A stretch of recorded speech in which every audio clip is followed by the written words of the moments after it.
Hello, everybody. At this time, we are talking about the money supply. The money supply is the sum total of all of the currency and other liquid assets in a country's economy on the date measured.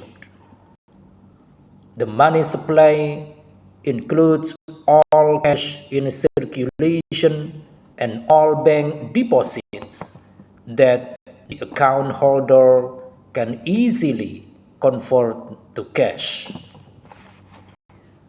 To keep the economy stable, banking regulators increase or reduce the available money supply through policy changes and regulatory decisions.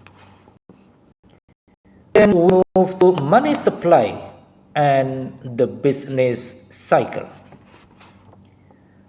Money supply data is published monthly and is one of the many important macroeconomic variables that are tracked by economists and investors alike. The variables can be used to determine the timing of the business cycle and future expectation. They are often intertwined and therefore must be understood together to draw conclusions. Different assets and attributes outperform at different stages in the business cycle. By understanding where we are in the current business cycle, investors can strategically shift their portfolios to maximize their returns.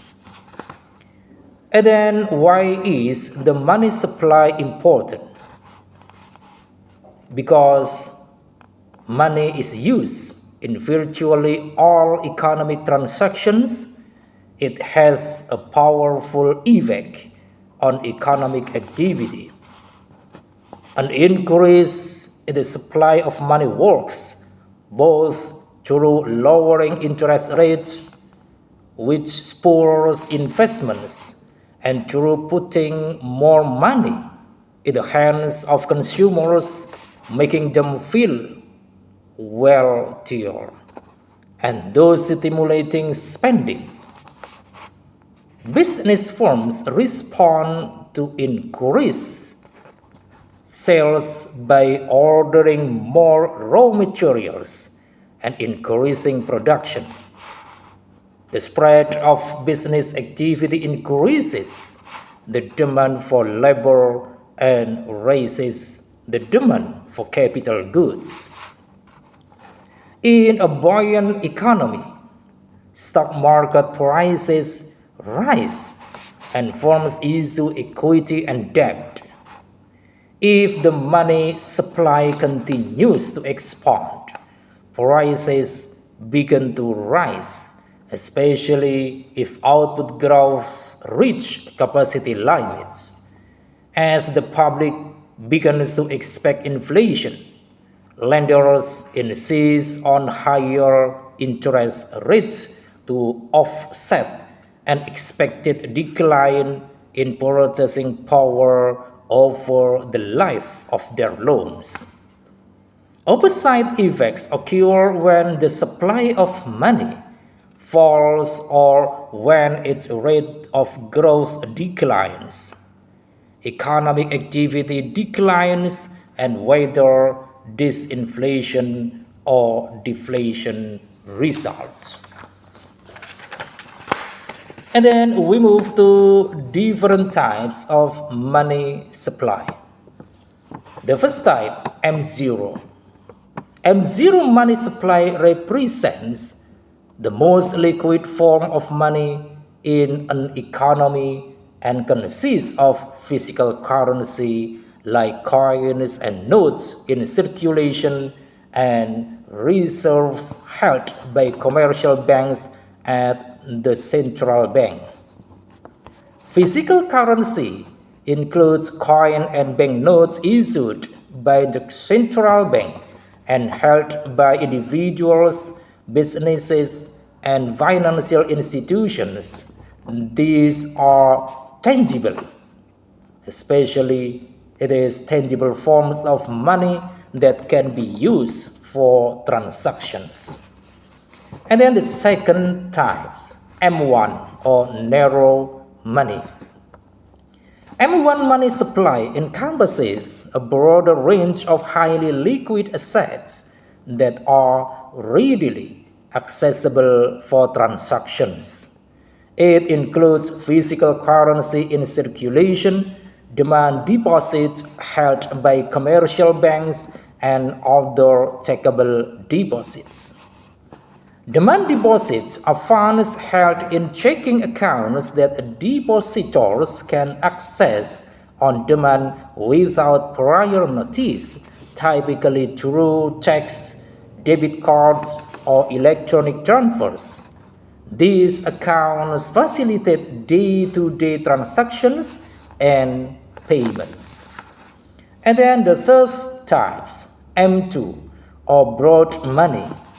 M2 money supply represents a broader measure of money supply that includes M1 along with additional less liquid assets that can be quickly converted into cash or used as a medium of exchange. And in addition to the components of M1, M2 includes savings deposits time and savings deposit with maturities of less than 1 year and money market mutual funds.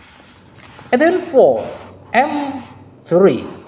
M3 money supply represents the broadest measure of money supply, encompassing M2 along with additional less liquid assets that serve as store of value and medium of exchange functions. In addition to the components of M2, M3 includes large time deposits with maturities of more than 1 year and institutional money market funds. Large time deposits involve funds deposited with financial institutions for longer durations, typically exceeding 1 year. These deposits offer higher interest rates than shorter-term CDs but entail greater liquidity risk due to the longer lock-up period. And then we move to determinants of money supply. The first, size of the monetary base. Money supply depends upon the size of the monetary base. Firstly, the monetary base refers to the group of assets which empowers the monetary authorities to issue currency money. Secondly, money supply changes with changes in the monetary base. And then second, velocity of circulation of money. Velocity of circulation of money refers to the average number of times a unit of money as a medium of exchange changes hands during a given year.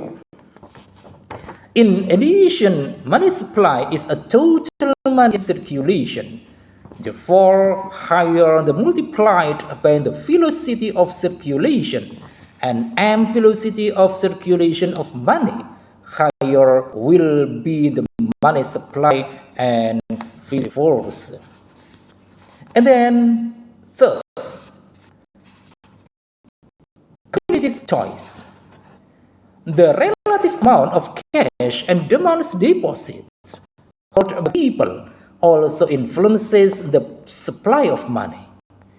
Moreover, if the people prefer to make check payments much more than cash payments, the total money supply may maintained by a given monetary base will be larger and vice versa.